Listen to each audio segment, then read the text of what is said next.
Oke, Bismillahirrahmanirrahim. Assalamualaikum warahmatullahi wabarakatuh. Waalaikumsalam warahmatullahi wabarakatuh. Alhamdulillahi wahda, wassalatu wassalamu ala mala nabiyya ba'da. Allahumma ya mufadiyal abwab, ya musabibul asbab, wa la dalilal haidin, tawakkatu alaika ya rabbal alamin, ya wafidu arif amirin, innallaha basirun bil ibad. Alhamdulillah, setelah 2 pekan kemarin kita rencanakan untuk ada pertemuan hari ini ya, tanggal 23 Oktober. Alhamdulillah kita telah menyempatkan diri lagi untuk berkumpul membahas surat selanjutnya, yaitu setelah 2 pekan lalu kita membahas surat Al-Ahzab. Ya, pekan ini insya Allah seperti yang sudah diinformasikan begitu ya, kita akan membahas surat mungkin salah satu atau malah yang paling dikenal gitu di masyarakat Indonesia selain surat Al-Fatihah tentunya, dan jadi favorit untuk digunakan dalam sholat ya, ya tidak ada salahnya, malah bagus sekali gitu. Itu yaitu surat Al-Ikhlas, surat ke-112. Keadaan dunia dan Indonesia mungkin ya cukup banyak berita 2 pekan ini begitu, yang kita sempat bicarakan ada ceasefire gitu ya. Alhamdulillah sih sempat kejadian, tapi ya ada beberapa berita yang ya kurang mengenakan gitu ya. Ya namanya berjanji atau bersepakat dengan orang yang mungkin tidak pada jalan ilahi gitu ya, mungkin memang agak sulit ya, agak sulit diharapkannya. Tapi mudah-mudahan kondisinya semakin baik ke depan gitu. Kita jangan jangan lepas untuk mendoakan gitu. Kalau yang mungkin plus minus boykot ya tetap perjuangannya tetap dilakukan gitu ke depan. Di Indonesia sendiri lagi banyak apa ya? Sekarang yang hangat tuh terkait WUS ya, kereta cepat. Nah, mungkin ada dari kita yang ini lagi banyak dibahas gitu. Apakah rugi ataukah memang salah perencanaan gitu. Saya sebagai yang bekerja di perusahaan Jepang juga dulu sempat kaget, oh kenapa rencananya dari Jepang kok tiba-tiba ke Cina gitu pada saat apa namanya perencanaan dan lain-lain gitu. Tapi ya itu kita doakan saja negara kita dan dunia ini, dan terutama saudara-saudara kita sesama Muslim atau saudara-saudara kita dalam kemanusiaan itu selalu dalam kebaikan atau apa ya, diberikan kebaikan ke depannya. Oke, tanpa berpanjang lebar, eh, waktu dan tempat saya persilahkan kepada Pak Ustadz Adenanter. Oh ya, sebelumnya terima kasih atas kehadiran Pak Ustadz. Tinggal 3 episode lagi ya, konsisten. Insya Allah nanti season ketiga kita akan ganti-ganti lagi. Monggo, dipersilahkan. Baik, bismillah. Assalamualaikum warahmatullahi wabarakatuh. Waalaikumsalam warahmatullahi wabarakatuh. Alhamdulillah, salatu wassalamu ala rasulillah wa ala alihi wa sahbihi wa mawalah. Baik, sebelum kita mulai tadi sudah dibuka dengan muji Allah sudah, dan salat kepada Rasul juga sudah diwakili oleh rekan kita Mas Mustafa. Kemudian waman ahsanu qaulan ilallah, dan siapakah yang lebih baik perkataannya kecuali perkataannya Allah. Maka dari itu kita persilahkan teman kita untuk membacakan surat yang akan kita kaji malam hari ini. Silahkan. A'udzu billahi minasy syaithanir rajim.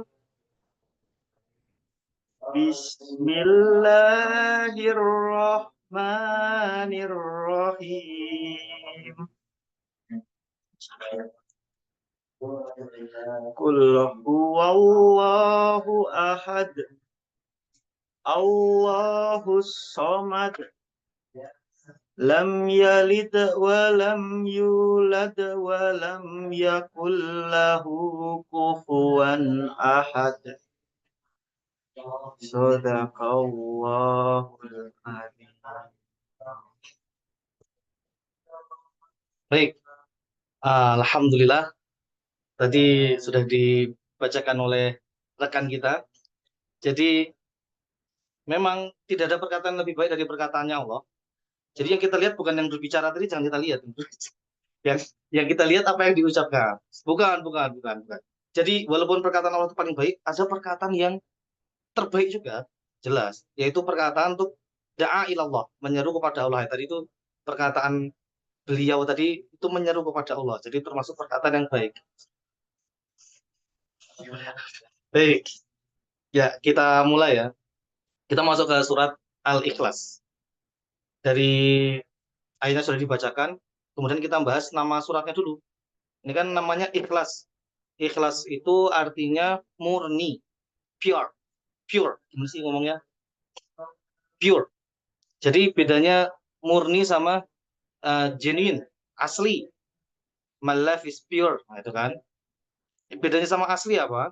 Kalau kalau asli itu derajat campurannya mungkin nggak sekencang murni. Kalau murni itu kan contohnya saya asli Jogja. Itu mau orang tuanya nggak Jogja, yang penting udah lahir di sini, itu kita bilang saya asli Jogja, itu orang nggak banyak protes. Tapi kalau nyebut murni, saya murni Jogja, itu kayak tinggi banget. Jadi murni itu jauh lebih lebih tidak tercampur lagi seperti itu. Jadi sangat sangat tidak ada campuran yang lain. Murni. Kemudian ini kita masuk ke surat ini, dibaca di mana saja. Tadi sudah di-spill sama rekan kita Mas Mustafa, jadi banyak sekali dipakai surat ini, jelas. Karena keutamaannya, bukan karena pendeknya ya. Karena ada yang lebih pendek, tapi karena keutamaannya. Jadi satu, ini ada sunah-sunah yang dipakai. Tentu yang paling banyak Al-Fatihah. Surat itu kalau yang paling utama Al-Fatihah. Kan kita sudah tahu ya, kalau ayat ada ayat kursi, kalau surat Al-Fatihah. Yang surat Al-Ikhlas ini juga kedudukannya tinggi. Mungkin bisa dikata setelah Al-Fatihah ya ini. Setelah Al-Fatihah ya ini. Yang Rasul katakan juga ini sepertiganya Al-Quran. Maksudnya sepertiganya itu bukan terus kita baca 3 kali khatam, bukan gitu ya. Bukan, itu bercandaan aja. Itu jangan dianggap serius. belakangnya belakangnya ada senjata. Ya nggak apa, nggak apa. Kapak, ada kapak ya. Baik. eh jadi karena kandungan, jadi Quran itu kan terbagi 3. Ini kalau ini ulama yang mengatakan Quran itu terbagi jadi 3 apa saja? Satu, satu tentang kisah-kisah. Quran itu kebanyakan kisah-kisah kan, sepertiganya.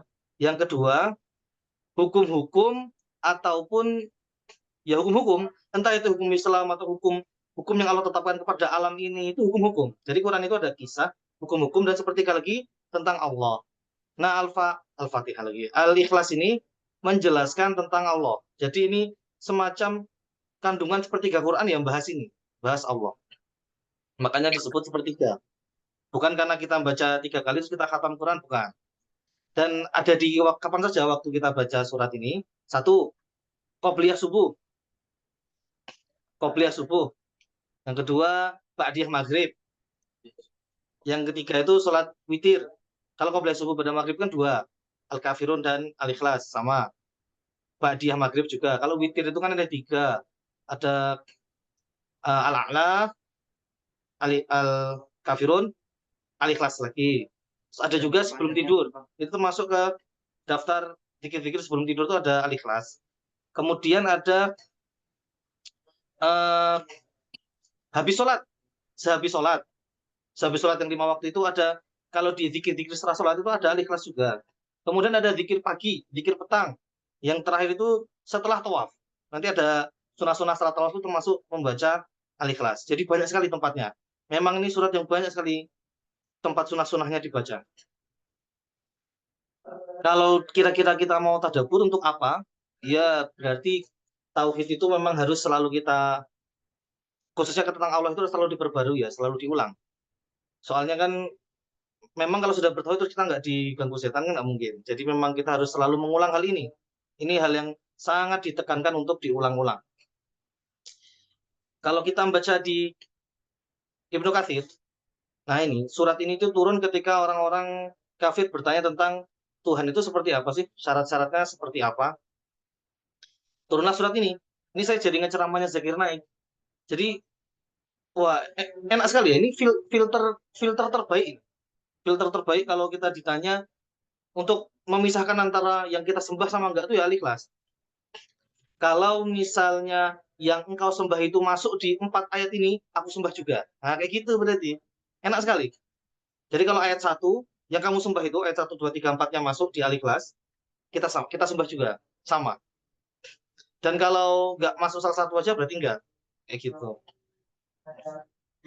Kita mulai dari ayat yang pertama, yaitu Qul huwallahu ahad. Oh, ini sebelum masuk sana saya lupa. Kita kita kaitkan dengan surat yang lalu ya. Kalau kajian yang lalu itu kita bahas An-Nasr dengan Al-Lahab, itu satunya manusia yang paling baik, dengan Al-Lahab itu manusia yang paling buruk. Bahkan lebih buruk dari Fir'aunnya zaman ini gitu. Nabi katakan yang di Al-Lahab itu orangnya itu bisa lebih buruk dari yang jadi Fir'aun di zaman kita. Nah, setelah kita tahu hal itu terus apa? Ini kan setelah ilmu itu masuk, jadi kita tuh diajari Allah ngomong. Kul, katakan.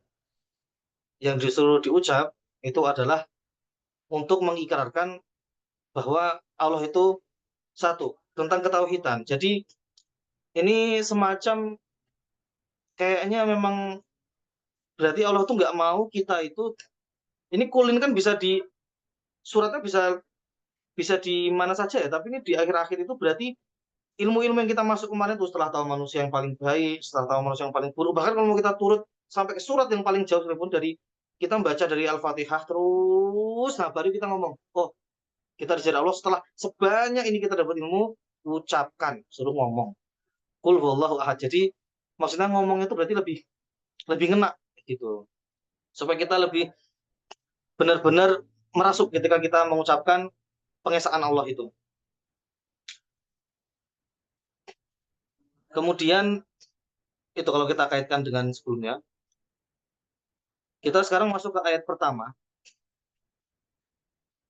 Ayat pertama itu Qul huwallahu ahad, katakanlah Allah itu ahad. Ini saya langsung tertarik kata ahadnya. Kata ahad itu kan artinya satu. Padahal di Arab tuh jarang dipakai, kecuali di bahasa Arab 11. Ahada asyara. Ahada, ahada, ihda asyara, ahada asyrata. Atau gimana saya lupa. 11 yang mu'anats atau mudzakar. Itu pakainya ahad satunya. Tapi yang lain tuh wahid. Kebanyakan wahid. Dan ahad ini mulai yang kita tahu selain untuk sebutan Allah itu hari. Hari itu yang kita tahu hari Ahad, Itsnain, Selasa, yang di Indonesia juga itu kan dari Arab. Itu tapi bukan hari Arab. Itu hari Islam, benar-benar Islam. Karena sebelum Nabi, Pak, sebutannya itu kalau hari Ahad itu Al-Awwal. Ada, tadi saya sudah coba cari. Nama-namanya itu bahkan ada yang nggak ada maknanya juga. Saya cari tapi nggak saya simpan. Seperti itulah. Saya cari tapi tidak saya simpan, Mbak.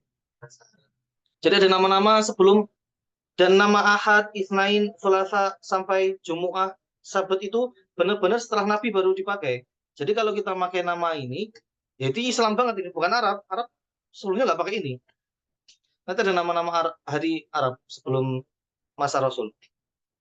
Dan Indonesia ini alhamdulillah kata Ahad itu kan ya, dan tinggal Ahad. Kalau hari kan kita semua sama kayak Arab ya.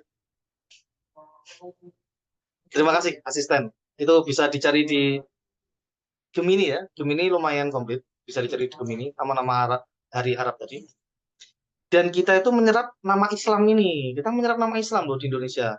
Cuma yang ahadnya tapi yang enggak. Mungkin kalau kita membiasakan, ya berharap boleh nih, berharap kepada Allah, kita dapat banyak kebaikan kalau kita membiasakan mengucapkan hari Minggu itu ahad. Ada, itu ada ini yang kuat, dakwah yang kuat sekali di kata itu ya. Semoga Allah beri banyak keberkahan yang membiasakan mengucapkan ahad di hari Minggu, atau pekannya hari Minggu itu, pekanan itu mingguan ganti pekanan, nah kayak gitu. Masya Allah, TV One, TV Ahad, oh gitu ya, Masya Allah. TV One mengucapkannya Ahad, itu TV Tauhid. Baik. One itu tuh inspirasinya dari enggak, itu kita Husnudzon, itu namanya Husnudzon. Jadi semua informasi dari TV One itu mengarah ke tauhid ya. Baik. Seperti itu Pak, matur nuwun. masukan dari Mas Ozi tadi ya, infonya ya. Nah, kemudian ini kan menandakan Allah itu benar-benar tunggal. Ya, nanti harusnya mudah sekali diterima akal ya. Kalau ada dua aneh itu kan, nanti ada beda argumen apa, dah nggak masuk, dah nggak masuk, nggak masuk, nggak masuk. Yang kedua, ini udah banyak banget menyediakan yang lain. Ini hari ini maksud ada nuansa dakwah kencang ya, bukan hari untuk Tuhan, semuanya untuk Tuhan, bukan bukan cuma Ahad aja ya. Ini jangan salah, jangan salah. Maksudnya disebut Ahad itu kan karena urutan pertama ya, urutan pertama. Bukan dari itu saja kita mengesahkan Allah, bukan. Allahus Somad. Ini nama Allah itu disebut di ayat 1 dan 2.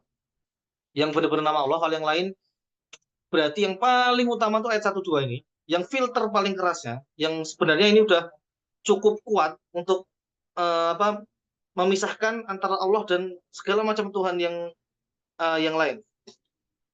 Segala macam sesembahan, bukan Tuhan. Tuhan ya Allah aja. Semacam sesembahan yang lain. Mungkin ini tadabbur ya. Allahus Samad ini ayat kedua yang masih menggunakan nama Allah. Allah sebagai As-Samad. As-Samad itu tempat semuanya bergantung dan dia tidak bergantung ke segala apapun. Kayak gitu. Ini berarti udah memisahkan dengan yang namanya menganggap mohon maaf kalau dianggap Yesus itu masuk ke alih kelas ya nggak masuk. Loh, dia pernah kedapatan tidur kok, pernah kedapatan makan. Atau misalnya kalau di ajaran lain ada dewa-dewa.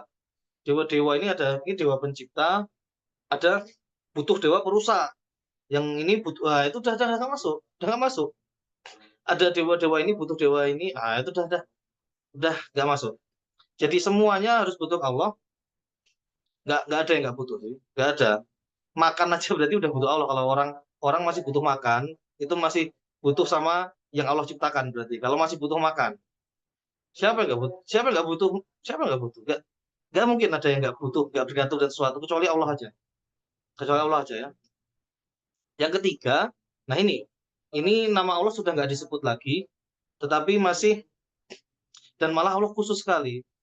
Allah khususkan ini tuh bisa jadi karena yang paling banyak bentuk yang paling Allah sangat tidak suka itu ya ini paling banyak dilakukan manusia. Jadi sebenarnya bentuk kemusyrikan kan macam-macam. Ini sampai disebut khusus yang ketiga itu. Lam yalid wa lam yulad. Berarti tadi kan udah cukup sebenarnya. Tidak membutuhkan yang lain. Namanya anak pasti ya butuh orang tua. Dan kalau dia diperanakan masih butuh untuk memperlangsung keturunan selanjutnya dan sebagainya. Itu kan udah cukup. Tapi ini mungkin karena ya ini tadabbur ya. Karena ini yang paling banyak.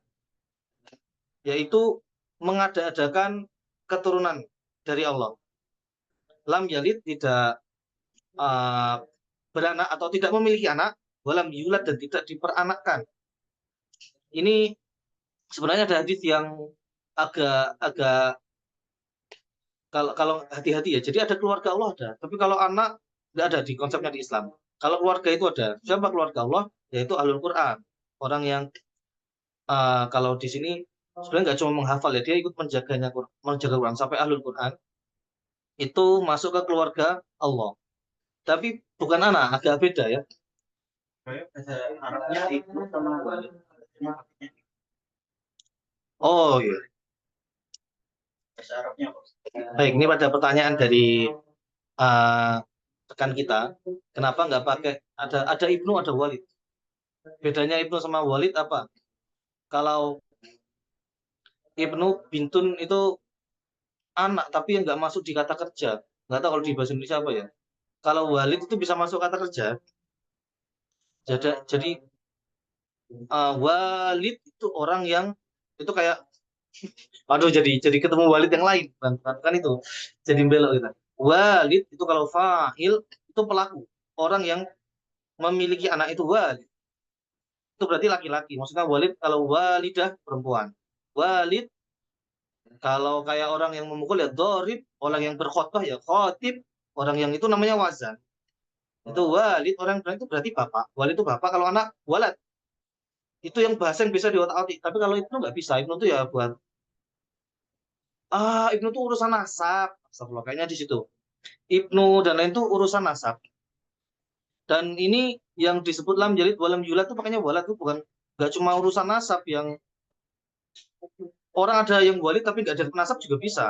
Memang walid tapi bukan nasabnya. Kalau anak yang nggak sesuai kaidah dalam syariat itu yang nggak dianggap sebagai walaupun anak biologis. Nah, kalau ini menolak semuanya walid, menolak semuanya. Bukan hanya nasab, bukan hanya ibnu. Seperti itu. Mungkin tadi karena itu mungkin karena ini yang paling sampai harus di mention itu kan berarti banyak sekali yang menyelewengkan lewat ayat ketiga ini. Yang terakhir ini ayat pemisah mutlak yaitu walam yakullahu kufuwan ahad dan walam yakun dan lam yakun pakai kaf atau kof ini. Walam yakun dan tidaklah tidak adalah lahu baginya kufuwan ahad sekufu ahad suatu apapun. Jadi kayak gini, tidak di satu sekufu dalam suatu sisi apapun. Misalkan Allah punya banyak macam sifat ya, ada banyak macam sifat, kemampuan ilmunya itu pun udah gak ada yang sekufu. Jadi segala sisinya tidak ada yang sekufu. Kalau dia dibilang tidak ada yang sekufu, nah itu masih banyak. Jadi nanti yo nggak sekufu di sini tapi sekufu di yang lain. Tapi kan ada kata ahad yang di akhir itu, kufuan ahad itu ahad yang akhir itu benar-benar ngebantah sampai aspek apapun gitu. Seorang pun aspek apapun. Ini jadi kalau ini untuk akid biasanya ayat yang paling banyak dipakai di akidah itu ini ya. Jadi untuk menghalangi kita, membatasi kita membayang-bayangkan atau untuk kita counter argumen pikiran kita sendiri. Misalnya Allah Maha melihat terus kita mikir melihatnya kayak gini jelas nggak bisa sama kayak kita, nggak bisa kayak makhluk. Beda. Bahkan Allah memiliki wajah gimana, ya itu langsung counter argumennya ini, ayat ini. Jadi kita bakal pasti menolak pikiran kita sendiri, membayangkan apapun, udah pasti salah. Udah pasti salah. Gak usah Allah kejauhan. Kita itu cukup bayangkan surga aja, hadisnya itu putus kok. Sampai akal kita putus, pas ketemu surga berarti masih salah. Nggak terbesit. Sampai putus pun salah. Seperti itu, apalagi Allah tinggi sekali ya. Yang kita bayangkan itu makhluk-makhluk yang kita pikiran itu makhluk-makhluknya dan hukum-hukumnya. Allah itu suka seperti apa, kalau kita gini bagaimana supaya dicintai Allah. Yang Allah tidak suka itu apa? Tadi jangan disekutukan. Nah, kita fokusnya ke situ. Ini kalau khusus akidah itu, ini sebenarnya ada akidah yang biasanya ini kita bahas ini sedikit ya. Yang paling mudah untuk dipelajari itu memang dari yang dirumuskan oleh Syekh siapa Muhammad bin Abdul Wahab. Itu ada rububiyah, uluhiyah, asma wa sifat itu memang mudah sekali. Hanya rambu-rambunya satu aja. Jangan sampai kita mengatakan ada orang-orang yang kafir itu, kafir Quraisy ketika itu dia tauhid rububiyahnya bagus, uluhiyahnya buruk, itu nggak masuk. Kalau di situ nggak masuk. Nggak ada kalau ini bagus, ini nggak terpisah-pisah ya. Kalau ini nggak bagus otomatis semua nggak bagus. Kalau ini baik ya semua baik. Ini untuk mempermudah memahami tauhid, bukan yang beneran mengotak-ngotain ada yang bagus di sini nggak bagus di sini, itu nggak gitu ya. Tapi untuk dipelajari enak sekali. Dan kalau kita memang merasa kita bertemu di lingkungan yang akademisi banget, nah itu bisa ngaji sama Mas Ataka, itu kajiannya agak berat levelnya itu bisa. Kalau apalagi kita di lingkungan akademisi banyak, apalagi orang-orang Eropa kan yang punya budaya segala sesuatu dipertanyakan, rasional itu apa sih, harus sama nggak mindset rasional kita sama sana dan sebagainya. Nah kayak gitu masuk. Tapi kalau untuk umumnya ya lebih mudah yang tadi. Dan mikirkan surga ada. Ini udah belum sesi tanya jawab tapi ada yang udah tanya. Perdebatan beratus-ratus tahun ya. Masya Allah, itu ilmuwan Islam ya. Yang penting ini kita gini, ada perdebatan keras itu di ranahnya, maksudnya di rangka ilmiah, nggak dilempar ke masyarakat. Yang agak bahaya itu dilempar ke masyarakat loh. Kita nih jelas-jelas musuhnya lagi di depan mata, kayak gini dilempar ke masyarakat agak bahaya ini. Nggak, Jadi perdebatan yang sengit kayak gini itu di kalangan ahli ilmu jangan semuanya dilempar ke muslimin. Bahkan sampai orang tua tuh memperdebatkan ini tuh agak agak dipelajari aja, dipelajari. Yang penting tahu batasan-batasannya. Kemudian terakhir yang terpikir di surat Al-Ikhlas ini saya nggak tahu ya.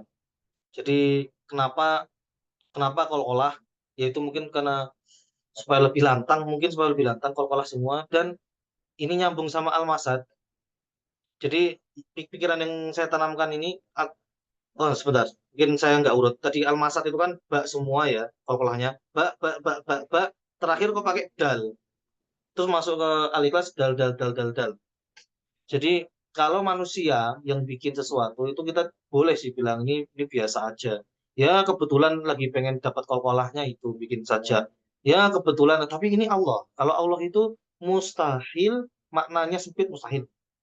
Pasti ada maksudnya ini. Masa cuma kenapa harus dibedakan satu? Kol-kolah terakhir di Al-Masad itu dibedakan, disamakan sama kol-kolahnya Al-Ikhlas, pakai dal semua. Allahu a'lam. Yang jelas Allah itu tidak mungkin ilmunya sempit. Allah itu tidak mungkin kalamnya itu maknanya lewat begitu saja. Yang jelas kalau kita nggak ngerti itu bukan karena nah ini. Jadi kalau ada ayat-ayat yang kita nggak ngerti, oh berarti Quran tidak sebagus itu. Ini ada ayat yang nggak serapit itu karena kita yang belum ngerti. Bahkan saya yakin sekali Quran itu sampai hurufnya saja. Tadi cuma huruf dal aja loh. Kenapa dibedain terakhirnya sajaknya Allah itu pasti ada maksudnya. Cuma mungkin saya yang gula sampai gitu. Bukan karena berarti Quran itu tidak sampai huruf, mungkin hikmahnya enggak, pasti sampai hurufnya seperti itu. Hanya mungkin ilmu saya yang tidak bisa menembus itu. Gitu saja. Semoga Allah ampuni apa yang tadi terlewat salah-salah dan juga semoga Allah istiqomahkan kita di kajian ini. Kita cukupkan. Assalamualaikum warahmatullahi wabarakatuh. Waalaikumsalam warahmatullahi wabarakatuh. Terima kasih Pak Ustadz. Sesuai dengan pendeknya ya, memang pembahasannya sesuai dengan jumlah ayat. Terhitung 30 menit kurang 2 menit. Nggak apa-apa tapi santai-santai. Memang itu. Justru nanti kita banyak diskusi insya Allah. Dari nggak kedengeran Radit ngomong apa?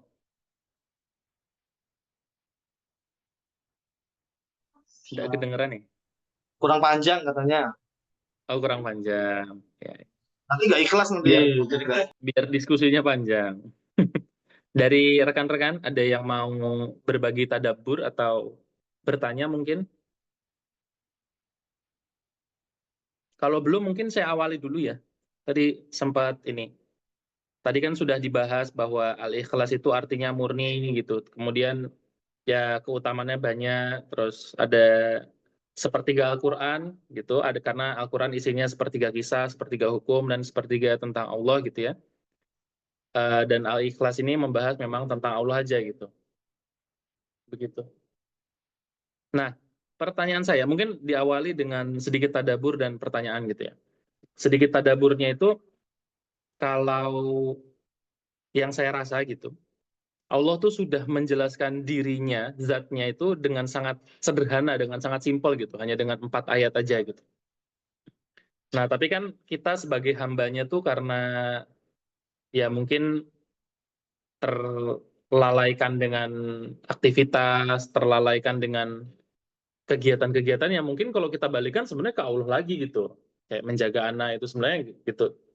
Tapi ya malah kita sering melupakan gitu, melupakan bahwa niat kita ini sebenarnya untuk Allah aja gitu.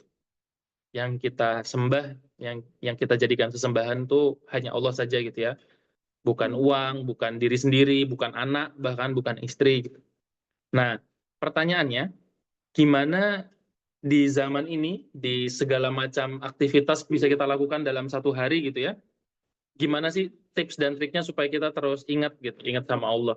Padahal Allah sudah menjelaskan dengan sangat simpel, kayak kepingin, simpel loh ini, maksudnya nggak diingat-ingat sih gitu. Tapi kita masih sering lupa. Nah, tipsnya tuh apa Pak Ustadz kira-kira?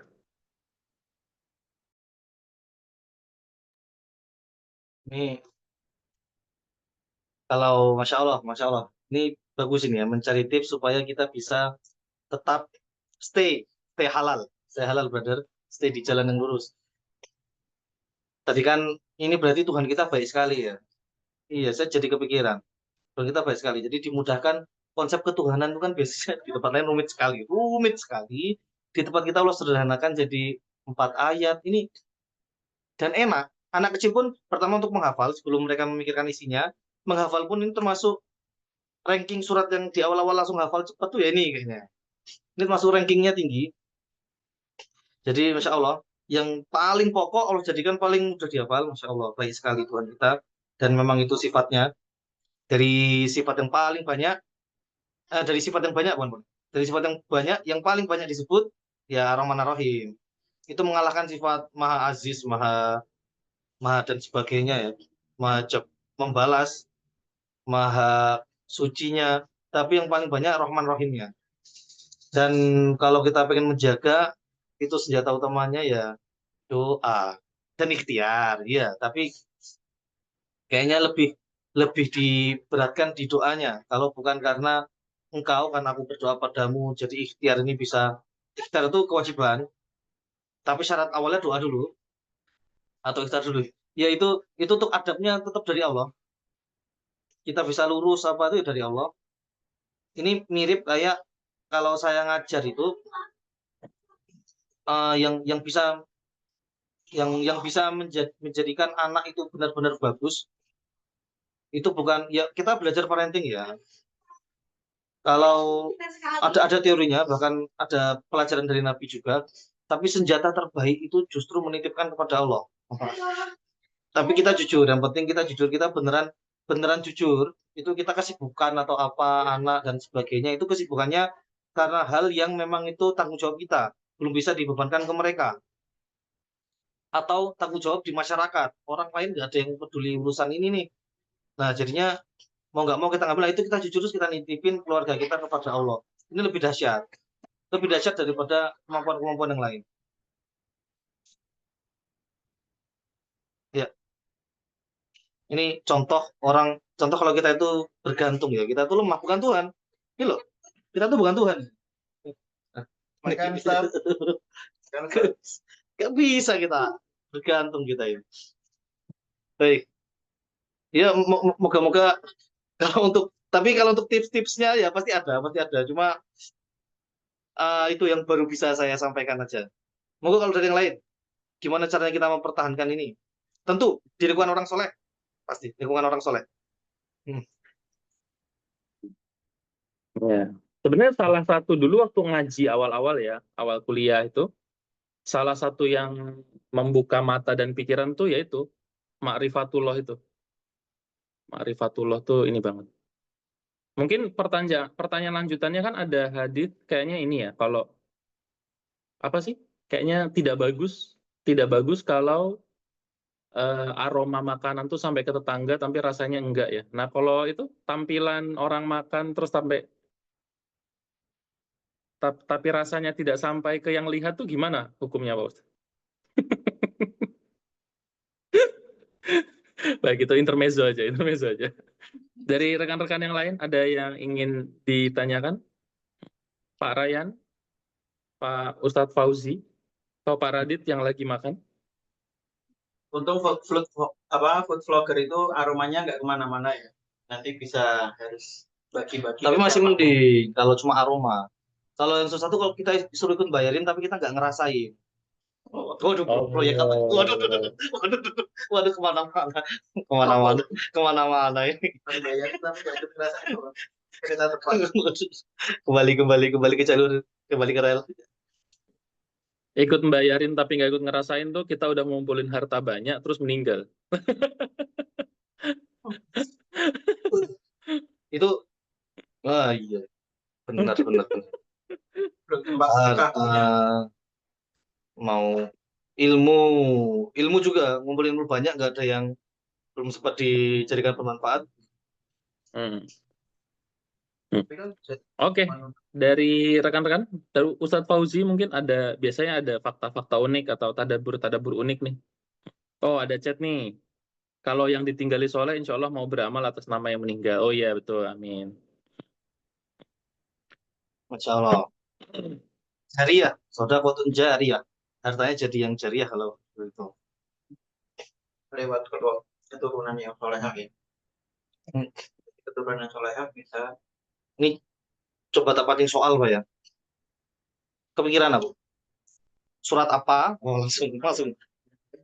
Surat apa yang nama judulnya itu tidak disebutkan di dalam suratnya? Ikhlas.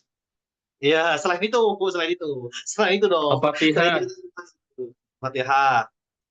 Hmm, eh, At-Taubah. Oh, dari Fauzi. Taubah. Ya, Taubah benar, tapi redaksinya kata iba tuh jadi nggak berkata taubahnya. Ya tubuh ada taubah tapi katanya nggak. Kalau yang surat ini kan katanya persis banget lah. Al-Masad dari kemarin kan katanya ada beneran ada persis kayak gitu. Surat Muhammad pun ada surat lainnya namanya surat Kital. Ada kata Kital di surat itu ada. Wa dzikra fihal Kital ada Kitalnya. Itu Kayaknya udah semua. aku salah satu yang sempat bikin inget tuh, tahu ini nggak Raim Laode nggak? Raim Laude itu dulu stand up komedian, terus jadi bikin lagu dan Batak. lagunya itu hits, judulnya Komang itu loh. tahu. Tahu. Nah, Tuh nggak tahu tahu. kan? Tadi tahu. Orangnya tahu Komang tapi tuh istrinya. Oh, perempuan. Komang tuh perempuan. Wan, betul. Nah, dia bikin lagu yang judulnya Komang, tapi di liriknya tuh nggak ada komangnya, itu terinspirasi dari surat Al-Ikhlas ini. Oh. Jadi judulnya Komang tuh nama istrinya, jadi kayak cuman puji-pujian buat istrinya itu, tapi nggak ada kata komang di liriknya, di lirik lagunya. Kata beliau gitu, pernah lihat di mana gitu katanya, ya beliau terinspirasi dari surat Al-Ikhlas ini katanya. Menarik juga sih. Oh, ini jadi kepikiran benar-benar benar. Jadi keikhlasan itu tidak tidak dibutuhkan lisan banget ya. Nggak Nah, lisan bahkan banget. saking ikhlasnya sampai nggak usah disebut gitu. Berarti kalau kayak yang lirik apa My love is pure, you're beautiful yang gitu-gitu kan. Oh Iya. my God, beautiful, amazing. Nah, kayak gitu tuh kan itu dia nggak benar-benar berarti sebenarnya. Komang itu Masih ada di kurang ya, Tiongkok. belum selevel itu ya. Kayak yang nyebut-nyebut kemurnian diri band nggak murni banget berarti sebenarnya nggak murni-murni banget. Yang murninya murni itu cuma Allah banyak. Yang lain itu nggak ada yang murni-murni. Iya. Mm-mm. Tapi kalau nggak berusaha itu kita nggak usah nyebut-nyebut lah. Oh, sadar diri. Surat yang lain. Sorry. Katanya surat yang lain nggak murni berarti. Waduh, ini tadabbur yang tidak baik ya. Surat yang lain tidak murni, tidak seperti itu, tidak seperti itu. Ada komiknya ya. Ngomong tuh di layar. Yang Komang tuh sampai ada komiknya kan ya. Ya, Kung Fu Komang. Iya. Saya udah nggak keluar lah. Aku ngoleksi di rumah Dit. Oh iya. Udah ini. Ada adegan muntahnya berapa kali? Nggak ada adegan dia mau ke markas musuh. Terus si muridnya Mulbul Dosa tuh bilang, oh apakah itu markas mereka? Iya itu markas mereka. Guru tahu dari mana? Di tempatnya tuh ada bendera tulisannya markas mereka. Oh, oh ini diingetin Fauzi ini harusnya sesi habis ditutup. Mohon maaf, ini kita sudah, iya, ini biasanya kembalikan Oh ke iya MC. betul. Biar Betul. Menjaga Oke, kemurnian. menjaga kemurnian betul. Apakah ada yang ingin ditanyakan dari rekan-rekan atau di-sharing mungkin bisa seputar tauhid ya. Seputar tauhid, seputar tentang Allah, perenungan-perenungan pasti harusnya kan banyak ya dari rekan-rekan. Hmm. Kalau tidak ada, saya mau ngasih satu kisah, bolehkah? Ini kisah agak sakti nih. Kisah yang ada ijazahnya, boleh ya? Kalian sharing aja. Oh. Monggo, monggo. Jadi ada guru saya dari Pakistan, dari Pakistan. Ya kenal udah agak lama gitu. Tapi ini cerita yang cukup berkesan lah. Nah itu pernah nyeritain kisah tentang Ayas namanya. Nah jadi suatu hari ini di sebuah kerajaan tuh ada orang namanya Ayas. Nah, si Ayas ini pekerja di kebun gitu. Pekerja di kebun, tapi raja tuh senang banget sama si Ayas ceritanya. Nah, itu sampai menteri-menteri terus bawahan-bawahannya raja tuh bingung nih kenapa sih raja kok kayak terlihat senang banget sama si Ayas gitu. Kayak kalau Ayasnya ada, rajanya tuh sumringah gitu. Kalau Ayasnya ada kesulitan tuh dibantu gitu. Nah, suatu ketika karena itu udah berjalan sekian lama gitu ya, ada yang memberanikan diri nanya ke raja. Raja, kenapa sih kamu sama Ayas tuh kayak perhatian, kayak senang gitu. Padahal kan dia istilahnya pegawai rendahan gitu. Nah, itu terus raja menjawab dengan cara ini. Ya udah besok kalian kumpul aja sekalian panggil Ayas ke sini gitu. Nah, waktu dipanggil hari besoknya, itu raja ngasih makanan ceritanya. Nah, makanannya kan biasanya makanan raja tuh enak ya. Nah, ini tuh makanan yang nggak enak. Nah, itu semua semua hadirin tuh disuruh makan itu. Dijamu lah. Ayo makan, kita kumpul-kumpul kan ada makanan. Tapi makanannya tuh nggak enak, jadi ada yang nggak mau makan, bawahan-bawahannya, terus ada yang dilepeh gitu, ada yang gitulah. Tapi Ayas tuh dengan lahapnya makan terus gitu. Nah, terus si Ayas makan, si raja ini tanya ke menteri-menterinya itu, kalian kenapa nggak lanjut makan gitu? Menterinya bilang, maaf Raja, makanannya nih kurang enak mungkin dari sumber-sumber yang jelek gitu, dari perkebunan yang jelek gitu, dari hasil yang kurang bagus. Mungkin salah tukang masaknya dan lain-lain. Oh gitu ya kata Raja. Terus rajanya nanya ke Ayas, kalau Ayas kenapa makan lahap banget gitu? Si Ayas nih jawab, ya selama ini Raja udah ngasih aku banyak hal, ngasih aku hal-hal yang enak, makanan-makanan enak. Mosok sekarang dikasih makanan yang nggak enak, terus aku nggak makan gitu. Nah, terus rajanya tuh ngelirik ke menteri. Kalian kayak ngerti kan kenapa Ayas nih beda dengan kalian kira-kira gitu. Nah, setelah makan itu terus si raja tuh membawa satu pusaka kerajaan gitu. Pusaka kerajaan itu ditaruh di tengah, terus raja bilang, "Ayo, hancurin pusaka ini." Nah, itu satu-satu, menteri satu disuruh hancurin nggak mau ini kan pusaka kerajaan itu, nilai historisnya banyak. Saya nggak mau. Oh ya, ya udah kalau nggak mau nggak apa-apa. Selanjutnya, menteri selanjutnya, sampai ke bawahan-bawahan selanjutnya, raja tuh nggak ada yang mau. Sampai akhirnya ke Ayas. Nah, Ayas ini waktu disuruh, ya udah coba kamu hancurin. Tanpa ragu-ragu, Ayas langsung ambil palu dihancurin. Jedar. Nah, itu menteri-menterinya tuh udah langsung kayak syukur nih Ayas nih. Akhirnya ketahuan juga nih kebodohan dia. Bahwa dia nggak tahu kalau ini tuh pusaka yang sangat berharga buat kerajaan. Nah, terus si raja itu langsung tanya, wahai Ayas, kenapa kamu hancurin pusaka ini gitu? Nah, terus Ayas tuh jawab, ya saya tahu sebenarnya Raja, kalau ini tuh pusaka yang sangat berharga gitu buat kerajaan. Tapi ya karena ini perintahmu, ya aku hancurin gitu. Karena menurutku perintahmu tuh lebih berharga dari pusaka ini. Itu akhirnya Raja setelah itu ngelirik lagi ke menteri-menterinya seakan-akan berkata, kalian tahu kan ini bedanya Ayas sama kalian. Sampai ini di cerita yang ketiga, itu suatu ketika karena menteri-menterinya tuh semakin kesel gitu ya, memang ada ke apa ya, ke kebencian di hati mereka gitu. Sampai akhirnya mereka merhatiin Ayas kok setiap pagi dan petang tuh setiap mau ke kebun dia ngeliatin lemarinya. Setiap pulang dari kebun dia ngecek lagi lemarinya gitu. Sempat sempat ada orang yang lihat ceritanya. Nah, terus menteri-menterinya tuh nuduh, nah ini pasti Ayas nih kalau di dalam kerajaan nyolong sesuatu nih terus dimasukin ke dalam lemarinya. Makanya dia kalau mau pergi dia cek, setiap dia habis pulang dari kebun dia cek. Nah, itu dia bilang sama raja.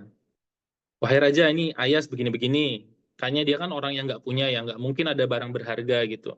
Nah pasti dia nyolong sesuatu nih dari kerajaan terus dia simpen di lemarinya. Terus raja bilang, oh ya udah kalau gitu coba panggil Ayas sama ke sini gitu sama dibawa lemarinya. Jadi Ayasnya suruh datang, lemarinya diangkut sama pegawai kerajaan gitu dihadapkan di tempat raja itu. Sampai ditanya, wahai Ayas, ini apa sebenarnya? Karena aku dapat laporan begini-begini dan begini gitu. Bahwa dugaannya kamu tuh ngambil sesuatu gitu dari dari apa namanya? Kerajaan gitu sampai yang kamu cek. Nah, terus Ayas bilang, ya udah kalau memang kalian pengen tahu ya dibuka aja. Nah, waktu dibuka tuh ternyata isinya adalah baju terakhir yang dia pakai, baju lusuh dan pacul yang terakhir dia pakai sebelum dikasih sama raja baju yang lebih bagus dan pacul yang lebih bagus yang sekarang dia pakai ya. Itu pacul dan baju terakhirnya yang dia simpen di lemari. Nah, terus pada kaget kan, loh kenapa kok barang kayak gitu doang kayak dicekin terus, tiap mau kerja dicek, balik dari kebun dicek gitu. Nah, itu Ayas menjawab, ya aku tuh udah sangat berterima kasih ya diangkat derajatnya sama raja gitu. Jadi orang yang lebih lebih dekat lah posisinya dengan raja dan lain-lain. Nah, aku tuh make ngelihat ini, selalu ngecek ke dalam lemari ini supaya aku tidak lupa gitu bahwa aku tuh dulunya ya orang rendah sampai akhirnya raja meninggikan derajatnya. Nah, dari 3 cerita ini itu kita bisa ngambil pelajaran ya. Ya salah satunya itu kalau dari cerita yang pertama yang tentang makanan itu bahwa Allah tuh sudah baik banget gitu sama kita. Jadi kalau kita dikasih kepahitan sedikit ya pasti sedikit deh dibanding kenikmatan yang Allah berikan ke kita, ya harusnya sikap kita tuh seperti Ayas ini. Nah, yang kedua, harusnya memang dari cerita yang menghancurkan pusaka itu ya, harusnya memang apapun perintah Allah tuh harusnya lebih berat gitu dibanding apapun. Gitu. Nah, yang ketiga tuh bahwa kita dengan gelar kita adalah seorang hamba gitu ya. Hamba tuh kan rendah ya, tapi karena kita adalah hamba Rabbul Alamin ya, hambanya Allah yang maha tinggi, maha besar gitu. Ya sebenarnya dengan itu aja gitu, derajat kita tuh jadi naik. Dan kita nggak boleh lupa kita ini siapa, bahwa kita tuh selalu ditolong sama Allah itu. Nah, paling gitu aja. Mungkin ini adalah apa kesempatan yang cukup oke untuk meng-share cerita tentang Ayas ini dari guru saya. Terima kasih. Izin masuk, izin masuk. Ini kan jadi ingat ya. Saya malah jadi ingat kata ini kan saya sama Radit itu di sini karena ada teman saya sama Radit itu meninggal. Itu itu saya nggak dia pernah ngasih nasihat gini. Ini masuk banget sama ceritanya tadi. Jadi karena habis kena kanker, terus sudah diambil bagian tubuhnya ada yang diambil. Terus dia ngomong, ini kalau yang ngomong kayak saya atau siapa mungkin nggak begitu kena. Yang ngomong nih beliau ketika masih hidup ngomong, ya hambanya Allah itu hidup di dunia itu kan dia sedih sekali ya itu karena masa depannya dia diambil. Tapi dia bilang itu sebenarnya kalau di surga itu nanti ada orang yang paling menderita dari segala segala list orang yang masuk surga diambil satu yang paling menderita di dunia.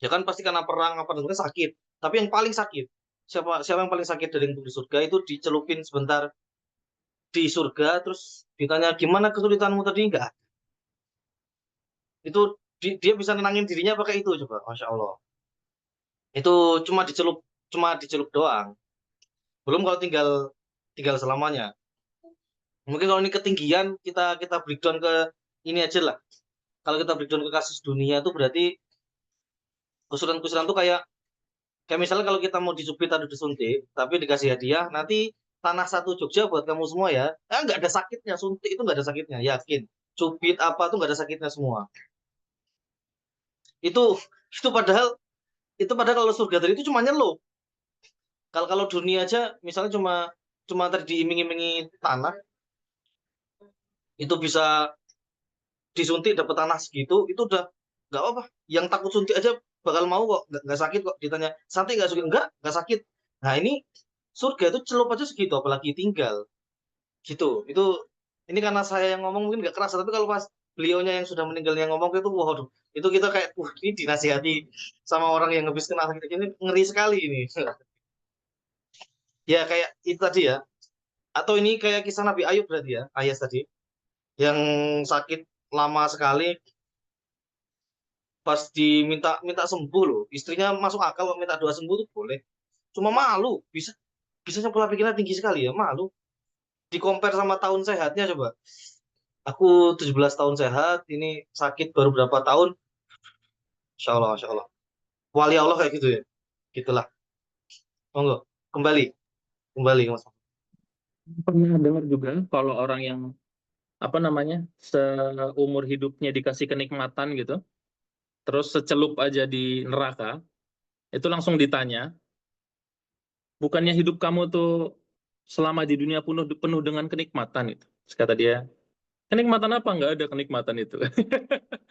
Secelup di neraka langsung lupa. Begitulah ya, mudah-mudahan ya kita kita diberikan apa ya, mata batin yang jernih gitu untuk memilah apa yang kita sukai, apa yang tidak kita sukai, kegiatan yang baik, kegiatan yang tidak baik, dan lain-lain, sehingga kita tidak tergelincir. Gitu. Mungkin ada terakhir dari teman-teman, ada yang mau di-share mungkin? Atau ditanyakan? Tidak ada? Mungkin kalau gitu dari Pak Ustadz ada yang belum keluar penjelasan dan lain-lainnya? Itu dipancing Mas Fauzi itu. Salamun bima sobartum. Oh, salamun alaikum bima sobartum ya. Iya, salamun bima sobartum. Itu iya, itu dah Kenapa bukan yang bima syakartum? itu. Kenapa nggak syakartum, kenapa sobartum? Yang paling banyak nyelamatin itu rasa kesabaran. Jadi lebih susah syukur. Syukur itu lebih susah diingat daripada sabar. Jadi sebenarnya kita lebih mudah dapat pahala itu dari kesabaran. Kenapa ada hadis? Ini agak ngeri hadisnya. Jadi kan ada kalau Allah itu uh, menginginkan kebaikan bagi seorang hamba, wa yuridillahu bihi khairan yufaqihu fiddin. Aduh, sudah datang. Kalau kalau Allah yang menginginkan hamba itu kebaikan, yufaqihu fiddin, dia akan dibuat faqih dalam ilmu agama. Itu satu. Tapi kan ada hadis yang persis kayak gini depannya. Jika Allah menginginkan kau kebaikan, yusibhu, diberi musibah. Ini agak tinggi levelnya. Jadi ternyata emang jalur lebih mudah itu yang paling banyak selamatnya itu karena sabar. Saya syukur mungkin probability-nya lebih kecil. Mungkin itu terdapatnya dari kata-katanya Mas Fauzi tadi. Insya Allah. Jazakallah khairan, Mas Fauzi. So, ada chat lagi dari Pak Fauzi, jadikanlah aku yang sedikit, jadikanlah aku yang sedikit, jadikanlah aku yang sedikit. Apa maksudnya? Karena yang bersyukur itu yang sedikit. Betul-betul. Dan iya ya, kalau sabar tuh sering memang susah. Kan kita kadang sering kasih nasihat ke orang sabar ya, itu kayak pengen nanya gimana caranya sabar. Makanya ada ulama bilang caranya sabar ya syukur, caranya sabar ya bersyukur, maksud bersyukur dengan keadaan yang lain begitu. Mungkin itu adalah cara termudah untuk sabar katanya begitu. Ya wallahu a'lam. Oke, ada tambahan atau penutup mungkin dari Pak Ustadz? Ya, ini yang sedikit ini kayak jadi pengen tentang sosial ya, tentang sosial. Kan jarang ilmu sosial yang bisa 100% kayak sains.